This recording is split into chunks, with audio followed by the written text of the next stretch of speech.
Hello, I'm Adam Pacitti from Cultaholic Wrestling, and you are watching Tom Talks Rubbish. It's the place for interviews, wrestling reviews, and so much more.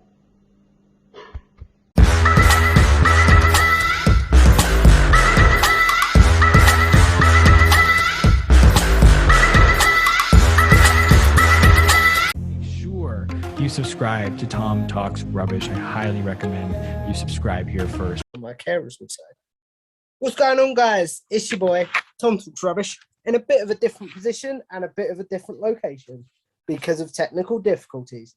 But I'm joined today by Phil from Whatculture. So how are you doing today, Phil? I am very good, thank you. How are you, Tom? I'm good.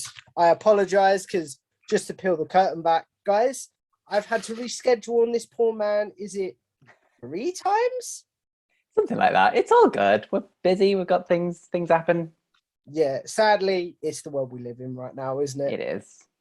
Yeah. So, well, obviously, we don't want to depress ourselves and talk about the world for ages. Hey. But if we take this back, how long have you been working at Whatculture? I started with Whatculture back in 2016. I think July in 2016 is when my first video went out. So like over 5 years now. Are you an exclusive editor or do you do on-camera stuff as well for the people that may know?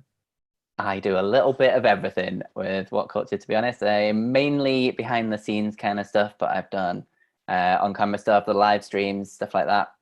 A few news videos and things. Yeah. So a little bit of everything, really. Podcasts, bit of everything. So if we take this back, and to some people, this might sound like a silly question, but were you a wrestling fan before you started helping to cover it on Whatculture Wrestling? Yes. Yeah, absolutely. I have been a wrestling fan since like 1998 was when I got into it. Attitude Era boy. I was very much an Attitude Era boy. And it was Undertaker and Mankind, their kind of rivalry that kind of got me into it.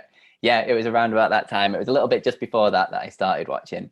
But it was like their big rivalry that mainly got me into it. And then, yeah, been a fan forever. And then I kind of dipped out a bit when I went to university, sort of around 2004, and then came back to wrestling about 2007 or something like that, and been a fan ever since. Okay. So if we unpack it a little bit, do you remember what it was that made you specifically dip out? Or was it the cliche, wrestling's not cool and I want to be cool sort of thing? It was kind of a little bit, the whole wrestling wasn't very cool anymore. It was just, I was sort of just going to uni or just getting into college, really, I think, when I started dipping out.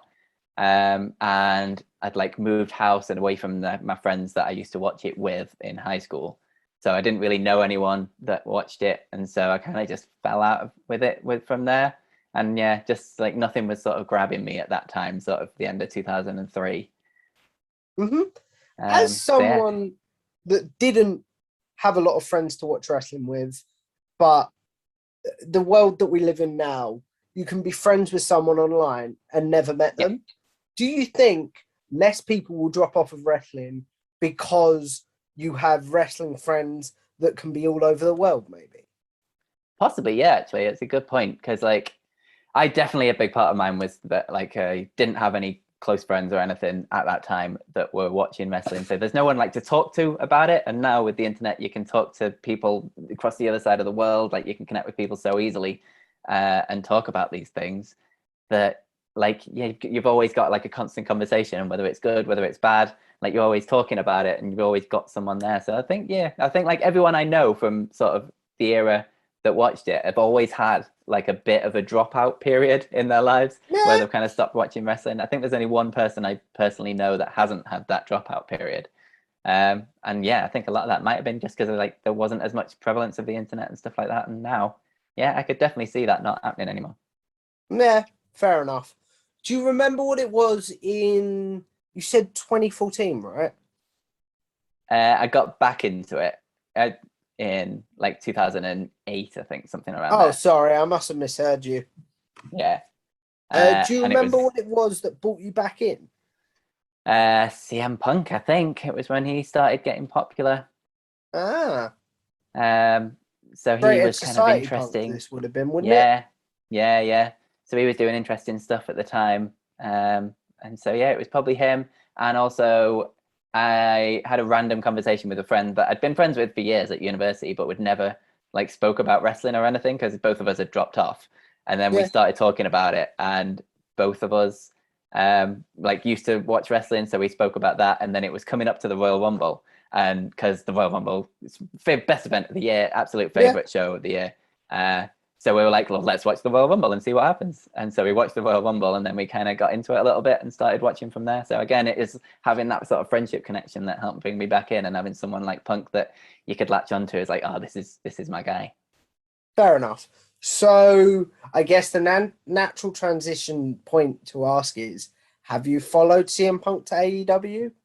Of course I have. Yeah, 100%. As soon as those rumors started happening, like the excitement level in the Whatculture office, in wrestling in general, everything just went through the roof, and it was like, oh my God, it's actually happening. Because it's the one thing no one ever really thought was probably going to happen. Loads of people wanted it to happen, but no one thought it was actually going to. Yeah.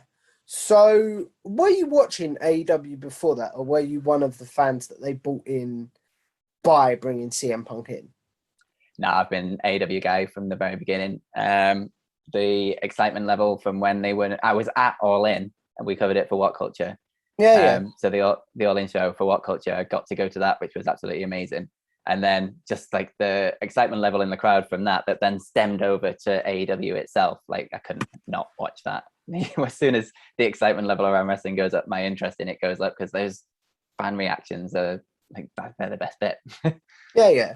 So if we, like, this is a general question, but like, do you find that because you sit and cover wrestling the majority of the time for your job, that your excitement level has gone down a bit and it's become a bit mundane is the wrong word, but you know what I'm trying to say? Yeah, I wouldn't go as far as say as mundane. I think there's a lot of wrestling these days that I wouldn't watch if I wasn't covering it for work. Like I wouldn't watch Raw, for example. Straight up. I was just going to ask, out of curiosity, Raw. what is it? And what wrestling would you watch if you weren't covering it for your job? If I didn't have to cover it, I would watch Dynamite, I would watch AEW, and I'd still watch SmackDown as well. I do like SmackDown. But I don't think I would currently watch NXT, although with the whole 2.0 thing, it's got a bit more interesting. But I used to love NXT so much, but I kind of fell off over the last year with NXT, so I probably wouldn't watch that, and I definitely wouldn't watch Raw. Sorry, Raw, but there's no chance I would watch Raw. In terms of, like, I think covering it for a job does diminish your excitement a little bit, and then it's when things like the Punk thing happens and Bryan Danielson obviously going to AEW and things like that happen that get the buzz around, and you're like, oh God, yeah, wrestling is amazing. It's super exciting, and it kind of gets that love back in kind of thing. Yeah, I get what you mean. Do you ever have a moment where you're like, I'm so lucky to do what I do for a living? 100%. I have those moments all the time. I was, like I say, I started with Whatculture in 2016. And then in 2017, that WrestleMania, we went over there to cover it. And we went to Orlando, and that's when we put on a WCPW show over there. And so that was like literally probably about 8 months probably into my job there, and I was at WrestleMania in Orlando, and we were putting on a live show for a wrestling company that we had at the time, and that was absolutely incredible. And then since then, I've been to 2 other WrestleManias. Like I said, I've been to All In, was at Double or Nothing in Vegas when Moxley appeared. There's like all of these absolutely amazing moments that I never would have got to do without being able to cover this. And yeah, just being able to say pretty much watch wrestling and talk about wrestling with friends, and that's my job, is also pretty goddamn amazing. Yeah, I get you. So if I apologize, my interviews go all over the place because I feel like it's all good. Go for it. That's more of a natural conversation, really. Yeah. But how did you get started with Whatculture then? It was a bit of a weird one. I didn't really know much about Whatculture before I started, in all honesty. But I lived in Blackpool at the time, and I was moving up to the north anyway, or at least looking to, because my girlfriend was doing like a uni course up here, so like traveling that way was like absolutely massive. And the job I was in Blackpool, I was working in a school, and I didn't really like it. But on the side, I've always done video stuff, and I did video in university, and I sort of had a little video production company on the side in Blackpool, and I always knew I wanted to make that like my main job. So I was looking for opportunities in Newcastle, and it was one of those things where it all happens really quickly and everything just kind of falls into place, because I started looking for a job. About a week later, I noticed that Whatculture were hiring, and then I looked into what they were more. I fell in love with their stuff, realized it was all about wrestling and I was going to get to do that. So I applied. They gave me a short trial and then got the job, and then I was moving to Newcastle, and it all kind of happened within the space of a month. It was absolutely crazy. And yeah, never looked back. I get what you mean. So like, and I apologize, but were you watching wrestling at this point, and then were you like, oh, I get to cover this for my job now? Like, yep, I had got back into it full on at that point. I it was all in. Like, I used to go to Preston City wrestling shows, PCW, and I'd been to a WrestleMania. I went to WrestleMania 28 and 29, like before I joined Whatculture. So I was fully back into wrestling when I joined Whatculture, and that was fair like enough. the big clincher that was like, yeah, 100%, I need to go for this job. Yeah. So do you remember the first video you edited for Whatculture? I do, and it wasn't a wrestling one, of all things. It was 5 Will Smith performances that suck and 5 that were great, or something like that, something along those lines. I can't remember the exact title, but that was my very first one. And I was looking for this the other day, actually, when it hit my 5-year anniversary. I was like, what was the first wrestling video that I edited? And I can't actually remember, and I can't find out. And there's been so many now that it's kind of blurred into one. But yeah, that Will Smith one, I definitely remember that as my very, very first Whatculture video. Mm-hmm. So what can the people find you on, your fingerprints on, in terms of editing? I do all the ups and downs with Simon Miller. Pretty much every one of those is one of mine, and I have been doing that since 2016, pretty much since I started, since Jack was doing it. In terms of other things, you'll see me on the live streams, you'll see me on the news on Saturdays, because I work Saturdays, and you will also see me editing loads of random bits and pieces, like news videos, whys, things like that. I'm kind of pretty much all over the place, to be honest with you. Yeah, I get you. But what is it you feel like makes your editing style different from, say, other people's in the office or other editors? I try and have a bit of a laugh with it, I guess, is the biggest thing. Always try and get little jokes in there. If I can push Simon to do random skits and stuff in ups and downs, I will constantly do that. Always looking for the sort of lighter side of things rather than just sort of fact-based stuff, because I think people come for the jokes and the entertainment side of things as well. So that's the kind of side I always try and push.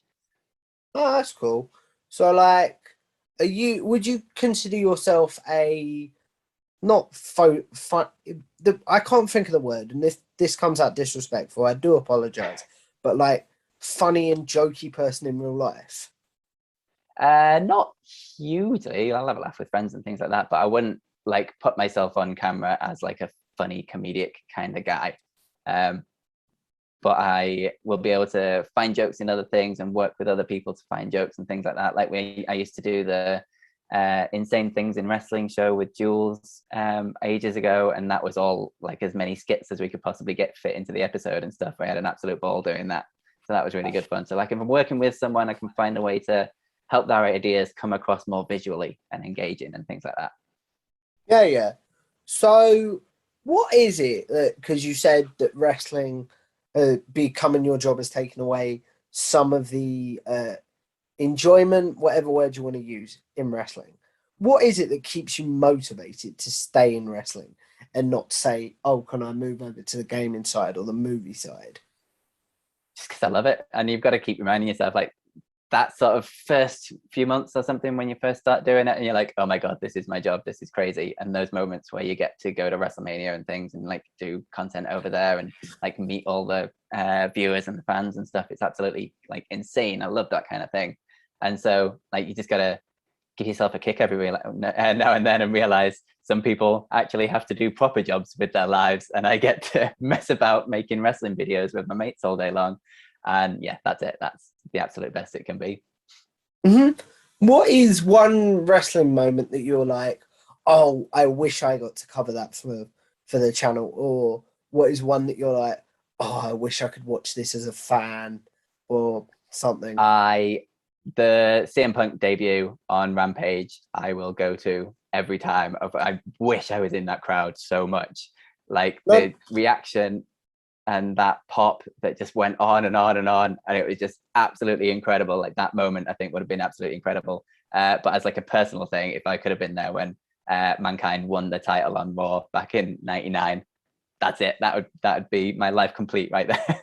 Yeah, I get what you mean. But what I think maybe I should clarify that question a little bit, because what I meant was, say you've said that wrestling becoming your job has taken out some of the enjoyment of it, because you're like, oh, I now have to edit a video on it, or I have to write about it or something.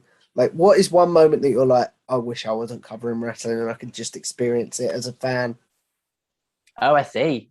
I don't know if there's like an exact moment, because all of the really great moments come across whether you're doing it for a living or whether you're a fan, because like always just a fan deep down inside. I think it'd more just be, oh, I wouldn't have to watch this episode of Raw if I wasn't covering it or something like that. I get and you. that'd just be a bit more time for me, and then make those other moments a bit more special, because like they're the ones you actually really want to watch. No, I do get what you mean. And maybe that question was a bit too broad, and do you know what I mean? Yeah, it's all good. Check it all out there. What do you and Simon have a communication, or is it sort of like you said when putting ups and downs together? Is it like, okay, Phil, I want this done, and this done, or do you have creative input when it comes to ups and downs?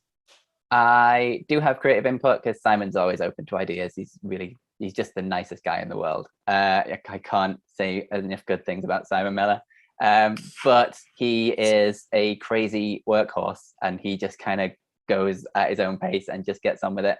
And so most of the time it's just, he just gives me all the footage and is like, I've put in a bunch of crazy skits. If you can do something fun for them, go mad. Like he'll just throw like a wizard in the sky at me or something, and then you've got to kind of create assets and things around that. But yeah, I've definitely got a lot of input if I have ideas and things. That he's always open to these things.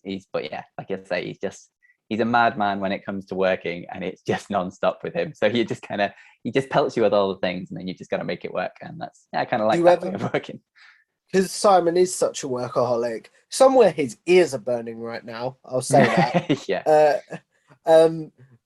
Because Simon is such a workaholic, do you ever have moments where you're like, I can't work as fast as you, I need to slow down, give me a break, sort of thing? I don't think so. I'm a fast worker, but I'm definitely not as hard a worker as Simon. I think the biggest thing where you can think like, oh my God, what the hell are you doing, Simon, is like the first couple of weeks when Rampage had started and we were working Saturdays. So he had sent me both ups and downs and for SmackDown and Rampage by 8:30 in the morning. I'm sorry, what now? So he'd watched the 3 hours of wrestling and made 2 videos on it to send to me to edit by the time I was like waking up. Basically. I understood. And then I've just got to sit back and go, what the hell is wrong with you, you absolute crazy person? I'm so hoping, just to peel the curtain back, guys, I'm so hoping I get my interview with him one day. I hope so too. I'm sure it'll happen. Yeah. If he doesn't get back to you, hit me up. I'll make it happen. He's my bucket list. Like, this was a bucket list one, I'm not going to lie. But then he's a massive bucket list one. I am not even in the same league as Simon Miller. I totally understand. It's all Give good. yourself some credit, man. You definitely are. But he is a lovely, lovely man, and I'm sure he'll do it. What? So I want to ask you about this, but you may not be able to comment on it too much. Obviously, Go for it. 3-4 years ago, there was a split where a lot of the guys left to go form Cultaholic, right? Yeah. Did you have any idea that was coming? And was there ever any mention of you joining them or anything like that? No, I had no idea that was happening at the time. I kind of suspected something was up, just because you see like little meetings and things, and you're like, what's happening here? But I didn't think it was going to be to the extent that it was. I found out about that because I wasn't actually in the day it all happened.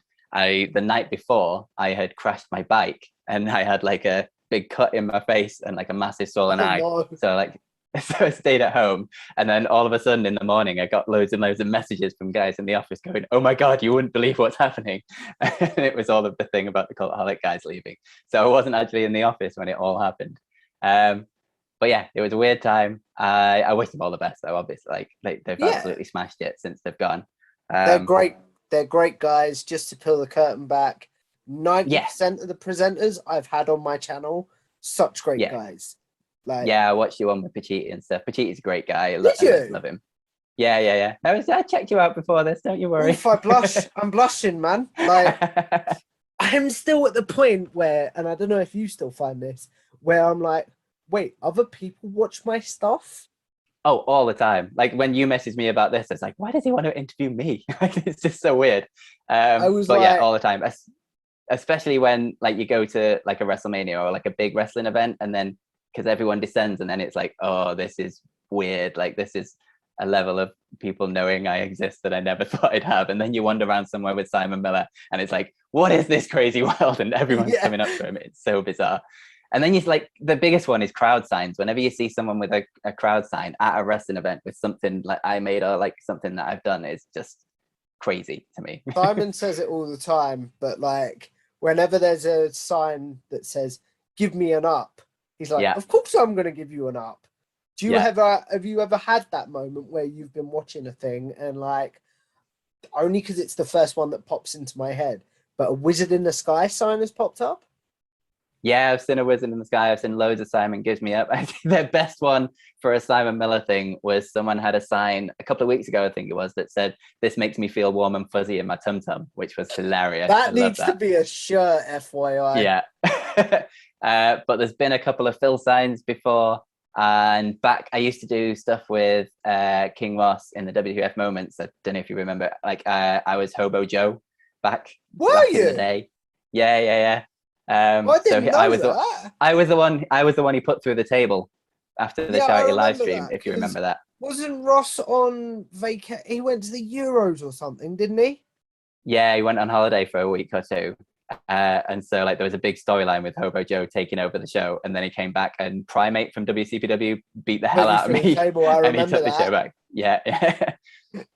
So again, I apologize because my interviews go all over the place. But it's all good. How intimidating was that, stepping into a big series like WTF Moments?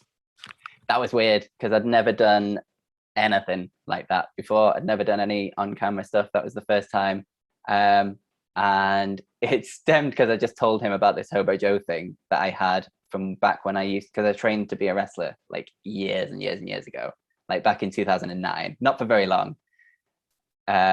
And my character was this Hobo Joe character, only because I came up with the catchphrase, because I'm Hobo Joe and I've got a big issue with you, because of like the Big Issue, the magazine. Yeah. And I told him this and it made him laugh. And then like literally the next week, he was like, "I'm putting Hobo Joe on WTF." So that was really weird. But it was like the build up to it was really, really fun. And then when he made me take over, I had no idea what I was doing. I watched that video back because we recently hit 2 million subscribers, so we looked back at like some of our old things. Didn't you have to watch it back for that or something, didn't you? Yeah. So I watched it back and it's so bad. It's really, really bad. There was like a couple of moments in there that I liked, but for the most part it was so bad. But I think everyone's got to start somewhere. Did you have, before you got put on camera as Hobo Joe, did you have a desire to do on camera stuff, or were you happy? I was pretty much happy. Editor. Yeah, I was pretty much happy doing my editing stuff. I kind of wanted to, just to see if it was something that I could do, kind of thing. But that's about it. And then sort of as time went on, like once those guys left, there was obviously like a bunch of spots that opened up on the channel because quite a lot of people had gone. So that's when I started doing more stuff on the channel. But it was never like my intentions when I went to Whatculture. My intention was to be an editor and see what fun things I can create from that. I get you. But yeah, just kind of something that happened, and I just enjoy it as a side bit. Do you have a desire to do on camera stuff, or are you like, no, don't put a camera in my face? I'm not too bad now. I've gotten used to it a lot more. So yeah, I'm fine doing stuff now. I'm not like going to be going after doing a series like Ups and Downs or whatever, like a weekly thing. But I will pop up all the time. This is just a total hypothetical. Say Yeah. Simon, and this isn't going to happen because he's a hard-working madman, says, look, Yes. man, I'm taking a 2-week vacation. Yeah, even that is beyond the realms of possibility. Unthinkable. I would you be take happy. over ups and downs? I would be happy to if they wanted me to, but I would probably push for someone else like Gareth or something like that, because I think like he does the NXT ups and downs, and the views are never that amazing because it's just NXT and no one really cares about NXT. So I push for him to get in a good slot. Fair enough. So I'm trying to think now. Like, do you have, because Whatculture has many like tangents always seems like the wrong word, but like many other channels, that's the word I'm looking for. Yeah. Like, do you have a desire to work on the movie channel, the gaming channel? I've done bits and pieces, nothing really on camera, but I help out a lot in terms of like setting up the channels and things like that. Yeah. So I've helped out with stuff like that, but I think like wrestling's my like first thing and my first love. I'd be happy to do some movie stuff and things like that as well, but as long as they need me on the wrestling side of things, that's where I will be. Fair enough. So we've been going for about 40 minutes now. Yeah, although we started a bit late, so I think it's only been about half an hour, isn't it? You want to wrap this up, or? I'm good to go. I'm good to go a bit longer if you want. It's up to you. Yeah, we'll go a bit longer. Like, I've only got a few more questions, so we'll just go till I've finished. All good. Yeah, no worries. So, like, with the guys moving to Cultaholic and stuff, how do you think, as someone that was there when they were there and has now seen Whatculture change over the past 4 years? Yeah, 5. Yeah, 4 5 years. years. Yeah, it was 2017, wasn't it? Yeah. So yeah, 4 or last 5 4 years. years. How do you think Whatculture has changed? I think the content's changed quite a lot because you lose some of the massive personalities that were there, like Ross and Pachiti and Blompier. Like those are like big personalities. Like those are big shoes to fill. So at the time, like we didn't have those same kind of big personalities. So we went a bit more sort of news orientated. And I think the news side of things has taken off quite a lot since then. Yeah. And I also think Simon Miller has come into his own as a host. Like if you go back to 2016, people were in the comments saying, I hate you, Simon Miller, like get off the screen. And now he's just the most beloved guy on the channel. And then now, as someone that looks in comments a lot, you see, why is Simon not narrating this? Or why is Simon not doing this ups and downs? It has completely changed. And again, like you go back and look at some of his first videos, he did it for a recent 2 million subscribers thing. And he as well has come a hell of a long way as a performer. And I think he'll tell you the exact same thing. So I think he's come into his own. I think Ups and Downs has grown into, it's just its own thing. It's kind of like the flagship brand of the Whatculture channel now, I guess. And the news side of things has come up. And I guess it was a weird thing to happen with all those guys leaving at the same time, and we had no idea what we were going to do moving forwards. But I'm really proud of all the guys that we do have and the way we kind of came together after that to create something hopefully different to what it was before, because we couldn't fill those kind of same shoes. We couldn't carry on doing the same kind of videos with that those guys did, because it just wouldn't have felt right, if that makes sense. Was it scary when they left to be like, what we going to do now sort of thing? Yeah, totally. Because it kind of came out of the blue and it just happened, and then they were gone, and it was like, oh wow, this is such a huge change. So there wasn't any, so we put out lists and things for a while afterwards, but like the amount of content on the channel dropped massively for like a week or two, until we just kind of took a step back and were like, well, what the hell are we going to do now? And then I remember the first video we put up after they left was me and Adam Cleary doing a news video. And that was like one of the weirdest things, because that was just like, okay, we're kind of resetting now. We're not sure where this is going to go, but here we are, and like, let's do this. And then it went on from there. Yeah, I get you. So, like, do you think, what is one way you feel like Whatculture has maybe benefited from them leaving? And then what is one way? No, I won't ask you that, because that's a bit nasty.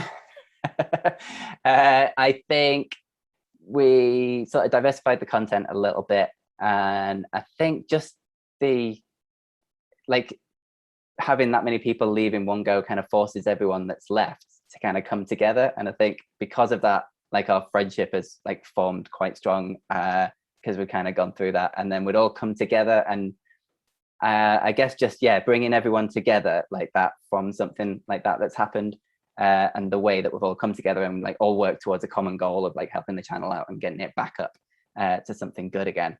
I think that's really, really helped, if that makes sense. No, I do get what you mean. So, like, where do you want to see Whatculture in, say, a year, 2 years, maybe even 5 years? More and more subscribers. No, I want to see some new faces personally. I think we need some, like, it's been quite a long time with the crew that we've got. Maybe a new face or two wouldn't go amiss. And we are looking into doing something like that. And I just want to see us cover more content, be as diverse as we possibly can with the amount of companies and things that we cover. Still putting out really good content, but hopefully go into more live events. I miss going to wrestling events. So I want to go to more WrestleManias. Did you go to? They all went to a London one the other day, didn't they? That was just Cleary and Miller. Yeah, so I didn't get to go to that one, unfortunately. But I've not actually been to a wrestling show since lockdown, although because our local company, North Wrestling, I was going to go to that, but it was the same night as SummerSlam and I had to work on the SummerSlam stream, so I couldn't go to that. But there's another show that they've got coming up, so I'm going to go to that 100%, go to our local indie and check it out. And that'll be the first wrestling show I've been to since lockdown, so that's going to be really good fun. I may have been by the time this goes up, because I'm going to hold on to it for a while. Mm-hmm. Hopefully, like, as we're recording this, next weekend, I'm going to go to my first show post-lockdown, and I cannot wait. Where are you going? Is it an indie show? Yeah, I live in Harlow, so in Essex, so right, okay. It's just a little local show in Essex. Excellent. I love independent wrestling shows. They're just so much fun. And the cool part about this, and I'm really trying to not talk about myself during these interviews, and I do apologize. It's all good. Was one of my mates text me that I didn't even realize was a wrestling fan. Right, okay. Never spoke to him about it, but he texted me and was like, mate, there's a wrestling show on. I know you like it, and I like it. Do you want to go? Hey, like, yes, please. Nice. I always find that's really weird about wrestling fans is like you can be friends with someone for absolutely ages, and because it's just not a thing you talk to people who you don't know likes wrestling. Like you can be friends for ages and not know that each other likes wrestling, and then one thing will happen. You'd be like, "Wait, you like wrestling?" And then you're like, "Oh, well, we could talk about this." I had this during a previous interview the other day. Do you think that wrestling will ever become like, say, you sit down at a bar sometimes and are able to talk to someone about a West Ham game or a Tottenham game or a football game in general? Yeah. Do you think wrestling will ever become that accepted in society again, where you can just go to someone at a bar? So did you see the Royal Rumble? I don't know. It's going to take a lot. It's going to take another Rock Austin level guy to sort of cross this into the mainstream and sort of bring those people in. It's like it takes quite a lot for wrestling to be cool generally. I think AEW are really trying and they're doing really well, but they've not got that same kind of mainstream appeal as WWE still yet, obviously. So I think there'll come a time, something will happen, someone will come along that connects with the collective imagination and they'll take over, but who it is and when it is, I've absolutely no idea. Okay. So talking about AEW, we're recording this the night before Grand Slam. Yes, big show. Obviously, this would have gone up quite a bit after Grand Slam. So I will just say, what an amazing show that was. Or it's absolutely brilliant. Or just so we've covered all bases, what a terrible show that was. Simon gave it all downs. He gave it brown downs and he gave it golden ups at the same time. I think they're covered for it being a terrible show. I don't think it's going to be getting any brown downs any soon, but I can definitely see it getting a few golden ups. No, Bryan Danielson back, man. You never know. Do you know what I mean? You never know. Yeah, just they could have some massively screwy finish to Bryan Danielson versus Kenny Omega or something. Like, the more I've got into doing this, you can predict the YouTube comments, can't you? Yes, 100%. So just so I've covered all my bases with the YouTube comments, it's like Yeah. we've said could be a terrible show. We've said it was a brilliant show. It's all covered then. Do you know what I mean? All good. Yeah. Cover all bases. You've got to. So what is your ultimate desire personally with Whatculture? Like, do you just want to get better at editing, or do you want to like maybe become because I should have looked this up and I do apologize, like the head of editing or something? I do, yes. I've started doing more sort of behind the scenes in terms of setting up videos and things like that, like setting up things and events that we've done. Like I set up the live show that we did in New York around WrestleMania. I can't even remember which WrestleMania it was, 35, I think, yeah. Is that the one where Simon had to do stand-up comedy? Yes, that was the one. And as ridiculous as Simon Miller is, he absolutely nailed it. He nails everything he does. He's really annoying. He's the nicest guy in the world, but he's just so damn good at everything he does. I watched it back last night because research and what have you, because I thought you may have edited it. And I was like, this guy should be a stand-up comedian. I actually loved it. Yeah, he was absolutely brilliant. So all of that, like that was me running about behind the scenes, making sure that was all set up and things.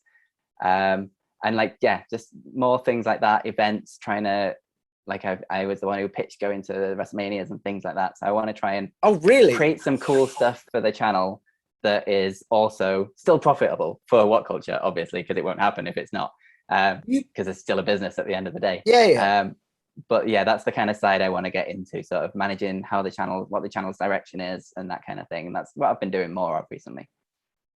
Had to check we're recording then, because I nearly had a mini heart attack that we hadn't been recording. Do you know what I mean?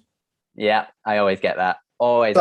I also want to do a WCPW reunion show. I'm going to put it out there in the hopes that it might happen. Yes, it probably won't happen.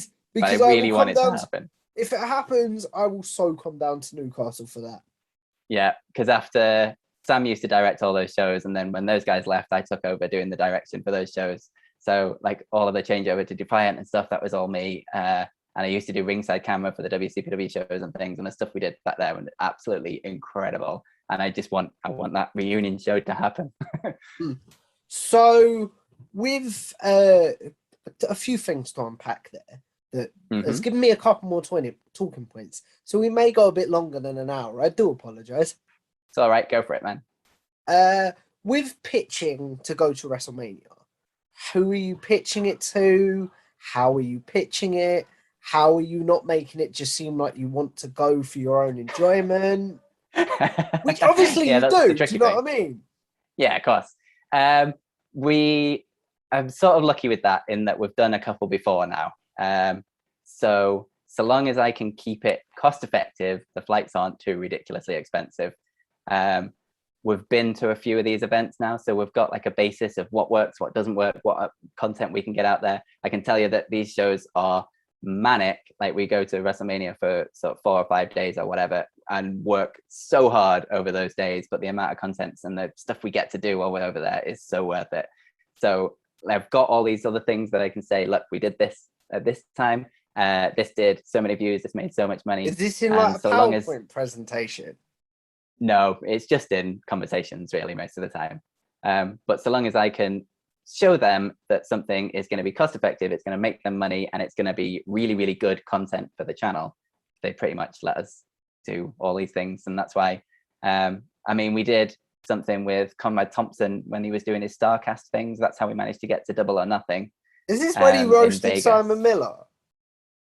No, I don't think so. I think that was a different time. That was Miller did karaoke with Marty Skrull. Oh, not roasted, sorry, one. Karaoke. Yeah, that was the time Miller did karaoke, which is absolutely mad. So we've been to All Out, been to Double or Nothing, been to all these things, so I can show them this works, this is amazing content for the channel, and it actually makes money, and we also get to go and do this amazing thing, which is really cool as well. So long as I can show it makes money, that's all that really matters at the end of the day in business land. Yeah, I get you. Have you ever had a show that you've attended live and then it's blown up? Let me start that question again. It's blown up in your face, sort of thing. don't think so. I don't think anything's gone hideously wrong, which is lucky, because as soon as that happens, then it makes everything else really difficult. But most of the time, pitching to we've go done... to another one, for example. Yeah. The worst thing that's happened on one of the award shows, which I still feel sad about every time I think about it, was it was WrestleMania 35, I think, again as well. And we were doing ups and downs videos outside of all the venues of all the shows that we've I gone think to. I know where this is going. It wasn't getting it, told to walk away, was it? No, it wasn't that. But we were outside, and like each night, we kind of got a few more people and more people, and all the little crowd that we had were like super engaged and like chanting and stuff, and it was absolutely fantastic. And we got to the SmackDown, because it was when SmackDown was on Tuesdays, and everyone else had gone home at that point, back to England, and it was just me and Miller out there. And we'd gone to the SmackDown and we'd recorded this Ups and Downs, and it was the best episode of Ups and Downs ever. Like, genuinely, it was absolutely fantastic. And the crowd that we had around us, there was probably like 50 or 60 people or something like that, and they were all chanting and they were all involved, and they were all like heckling Miller, and Miller was heckling back and stuff, and it was just really fun and really entertaining. And then we got back to the hotel, because I was going to edit it and get it online, and the video had cut off after about 3 minutes, and we missed like the last 15 minutes of the video. And so you'll see the video goes from these 3 minutes that are absolutely great and really good fun and amazing and like having the time of our lives, and then to Miller looking really sad, sat in a hotel room going, "I'm sorry guys, but the video recording cut out."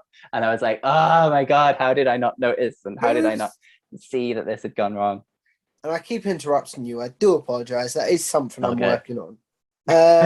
Whose, I don't want to say fault, but who was it that was, I'm trying to think how to phrase this without sounding really rude, but like, who was it that screwed up?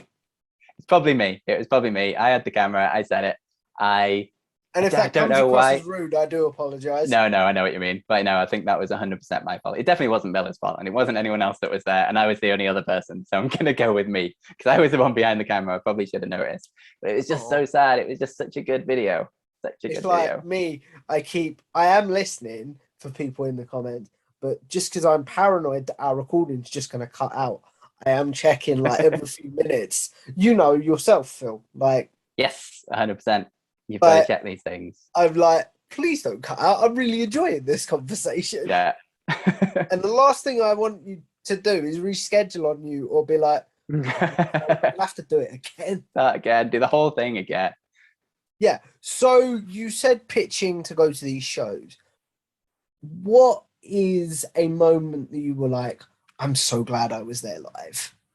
Because you talked about moments you wished you were there live for. Yeah. But what is a moment that you're like, I got to see that live? What is my life? Yeah. I think things that stand out was All In, obviously, just because it was like a WrestleMania, but for indie wrestling at that time. Yeah. And it just felt like such a celebration of independent wrestling. And it was the whole Cody bet with Dave Meltzer thing that he couldn't sell out 10,000 tickets. And what came from it, and just how fun that show was, and how amazing that crowd in Chicago was. So that stands out. And Double or Nothing, when John Moxley arrived in AEW, like that as a moment was absolutely incredible, that we got to do live. Like the Hardy Boys returning at WrestleMania was a great one, because that was Mania 32, was it? Or 31? 33. 33. God, I always get them mixed up. I'm so bad at this. No, I just have useless wrestling knowledge in my brain. And if I could, let's just say, if there was like a wrestling version of Who Wants to Be a Millionaire. Well, there is a little quiz called Who Wants to Be a Kayfabe Millionaire that is also one of my videos. Because I also do Kayfabe News as well, by the way. But anyway, yeah. Oh, okay. Yeah, is that the one where Flipping Marks is an appearance? Yes. Is the thing. Yes. Which, yeah, I know what we're talking about now. So how did that all come about then, Kayfabe News? Kayfabe News thing was my idea. This is kind of my little baby of a channel. Because I had the idea of doing like a Kayfabe News show, like a fake like journal, like fake news show based around wrestling, but just based on the Kayfabe News stories, because Kayfabe News has been going for years and years and years and years and years. And the guy who writes it is super talented and really, really funny. And no one's ever really done that for wrestling YouTube. So I thought it'd be a fun thing to do. So I reached out to the guy, he's called Colin, who writes it. It's just one guy who writes them all on his own. And he's been doing this for years and he's hilarious. He's fantastic. So I reached out to him and it took me about 6 months or something to convince him to do it. Because he was really sort of dodgy about the idea and didn't want to like give up his little baby kind of thing, because this is something that he created like all on his own for ages and it was just his hobby. So he didn't want to give up that. So I reached out to him and kept on trying to convince him, and then I got Simon to do a test video to send over to him, and so he recorded that and I edited it together and sent it over to Colin, and he really liked it. He thought it was hilarious, and from then on he kind of had our trust and wanted to do it. So I reached out to Whatculture, and then we set up the channel on the side, and it's something I kind of do on my own time with Simon and Colin, and so I kind of just built that. That's my little baby on the side that we kind of built together, and yeah, it's really good fun.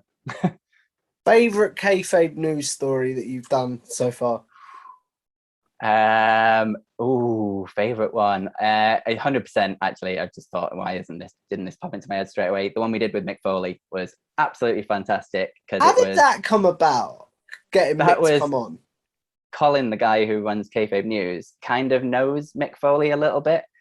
He's met him a few times, and Mick Foley is a big fan of Kayfabe News. So that's how they kind of knew each other. And then Foley was doing one of his speaking word tour things in the city where Colin lives. So Colin reached out to him. He's like, would you do this video with us? So Colin took his camera down to meet Mick in Canada.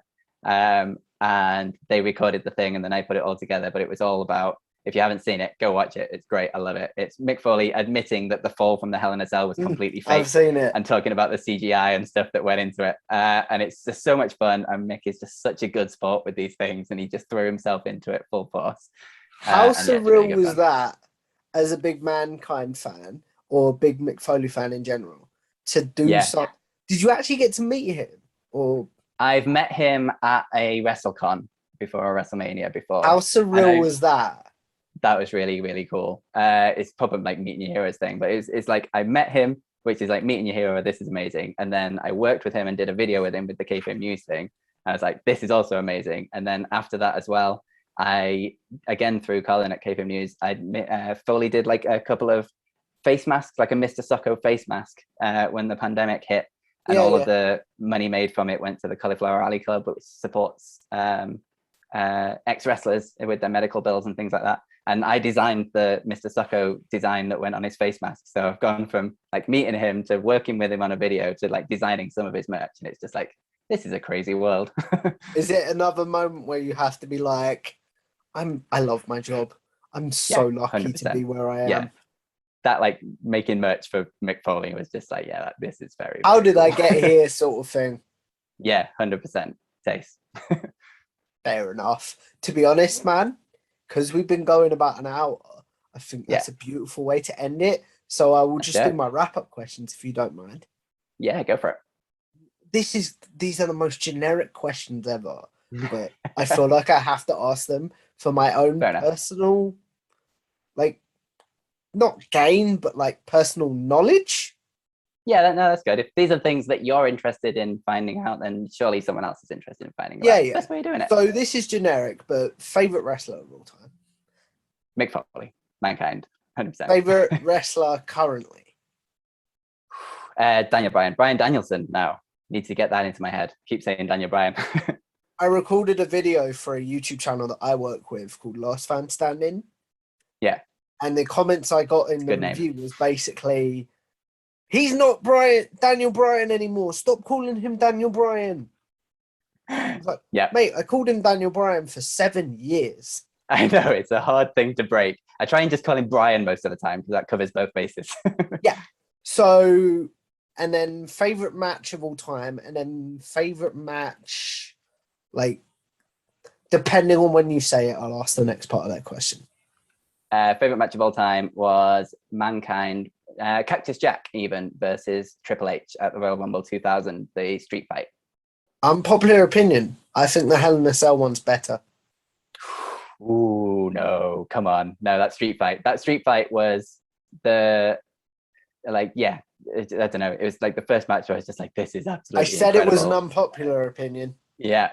I love the Hell in a Cell match as well. I really, really do. I loved like that run with Triple H, and just the build to the Royal Rumble match as well was just so good with the Mankind tearing his shirt off, and it's Is like, that the one I'm where not he ready does to the face you. Mankind turning into Cactus Jack promo?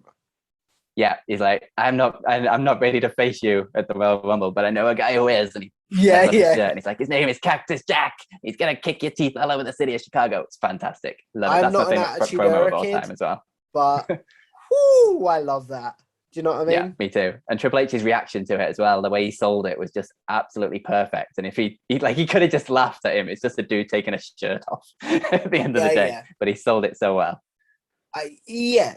And I don't want to go in too much into current wrestling, just so this doesn't get dated too much, because I'm not going to upload it for a while. But what is the show that you watch currently that you're like, even if I wasn't working, I'd check that out massively? And then like, basically, what is the wrestling show that you look forward to the most? Dynamite, definitely. Although Rampage as well, to be honest, just because I really love the 1 hour wrestling format. I am, being paid by Tony Khan. But I just love the 1 hour wrestling format. I miss it from back when NXT used to be like that. And I love it. Sort of sit and have your meal or whatever and watch some wrestling. It's just so easily digestible. But yeah, I mean, Dynamite's, I'm sorry, it's just the best wrestling show. It's like at time of recording, Dynamite's Rampage is 2 hours this week. Yes, I hope that doesn't become a thing. Because of Grand Slam, and I'm like, because I've got to review it for a channel that I work for. Yeah. It's like, I've got to watch 4 hours of wrestling this week. That's the thing. I don't know how you guys do it. Wrestling at the minute. And when you add in like Impact and NXT and Raw and SmackDown, it's so much wrestling. So I really hope Rampage does not stick to the 2 hour thing and it's just a one off. I hope, like, don't get me wrong, if they start doing it for special events like this, I'm game. Yeah, that's fine. But again, I don't want to date this too much. So we'll go off that topic. Moment that you were there live for that you play in your mind the most? Ooh, that's a good one. Probably. Ooh, I don't know. There's two answers to this one. It's either Dolph Ziggler cashing in the Money in the Bank after WrestleMania 28 on the Raw after WrestleMania 28. 29. 29. 29. There you go. I'm getting my dates mixed up again. Dude, I told you I have a useless brain when it comes to wrestling. I'm so bad with things like that. Michael's put me to shame every day. So yeah, Dolph Ziggler cashing in just because of that pop was absolutely fantastic. And that was the night that like Fandangoing was born as well because of the Chris Jericho match. And that was really good fun. Yeah. And also, weirdly enough, the WrestleMania 28, Daniel Bryan losing in 28 seconds, because I remember in 18 seconds even. I remember how angry I was when that first happened because I was a massive Daniel Bryan fan at that time. And it's like, how can you play this guy like this and just like sell him out on that? But then you think of what came from that and the outpouring of support and how that kind of created the Yes movement and how like just that was it. Like fans said, we've had enough. We're going to yes through absolutely everything now because this is the guy we want. And the night after on Raw they didn't even put him on the show because they knew the crowd would go absolutely mental. And so they put him in a dark match at the end of it. And I think you can see there's some footage of it on YouTube somewhere. And it's like a 6-man tag. And I think the Big Show's in there and Cena's in there or something. And the crowd like forcibly make Daniel Bryan tag in at every opportunity. Like as soon as he tags out, the entire crowd is booing. And you just see the Big Show going, what am I going to do? And just turning around and just going back and tagging Daniel Bryan in. And that is like a little moment in time of wrestling. It was just absolutely amazing. I suppose that's cool as well because like it's not regular footage and you're like, unless you were in the crowd that night. It's like that kind of special moment. Yeah. Yeah. So this is my final question, and it's the question that I always end my videos on. With YouTube, we're obviously all going to live forever in some ways, provided YouTube doesn't self-destruct or something. We're all going to be like living forever and stuff. But what is one video, if people want to know your editing style or even your presenting style, that you're like, check that out. I love that. Like that's my favorite. Sounds so wanky, but you know what I mean. Yeah, I know what you mean. Do you know what I mean? And then what is one that you're like, please don't check that out. I've grown a lot since then. And then, yeah. The one I would 100% point everyone to all the time is the wrestling catchphrase video that we did. I don't know if you've seen it, based on a British quiz called Catchphrase. I don't know if they have it in America or anything, but you'll probably, do you remember Catchphrase? Yeah. I love Catchphrase. Is that where they go like, I'm trying to think of an example right now, but it's late in the day and my brain's not working. Yeah, well, like me and Wilborn did it all together, and then like Miller and Adam Nicholas and Adam Cleary were the hosts, the guests, or the contestants I should say. And so me and Wilborn kept this thing a secret for so long because we were ordering all these props to make the little catchphrase videos, and like every now and then people would just see like a top hat arrive or a donkey costume or something, and they're like, what the hell are these guys doing? And so we kept it a secret until we were filming it. So the first thing they knew about what it was literally that reaction on camera. And I think that absolutely makes it. And like, for an example, you get a video and it's me and Wilborn, and Wilborn's dressed like a donkey and I'm in a top hat dressed as like Abraham Lincoln, and I'm whipping him, and the catchphrase is whipping him like a government mule. Like right. Yeah, I get what you mean now. I couldn't think of it. Yeah, so you show a really stupid video and you've got to kind of guess the wrestling catchphrase from that. Genuinely, it's some of the most fun I've ever had making a video. It was so stupid, but so entertaining. And I can't wait until we get to make another one now that things are starting to relax again in terms of restrictions and whatever. Don't say it too loudly. You know what will happen. I know, yeah. So that, plus all of the stuff from WCPW, because I'm just so proud of that and what we created in that short period of time. And just Defiant quickly, as well. because I forgot to ask you this during our full conversation. What was it like stepping into Sam's shoes as sort of the Kevin Dunn of the operation? A bit intimidating. I'd never done live direction before, but I had been working on WCPW stuff for ages before that, pretty much since I started at Whatculture. So my first WCPW show was the WCPW Delete WCPW with like Matt Hardy back when he was doing his Broken stuff. And I'd done ringside camera, I'd done like backstage interviews, filming those, all the little backstage promos and things like that. I'd been like in and around filming it for ages and ages and ages. And then when Sam left, there was a big gap to move into the live direction thing. And it is massively stressful and a lot of pressure, but also a hell of a lot of fun. And when you come out with a product, and I'm genuinely really proud of all the stuff we did. Or did you volunteer? I volunteered to do it because someone needed to do it. And there was only a couple of people in the office that were in the sort of position to do it.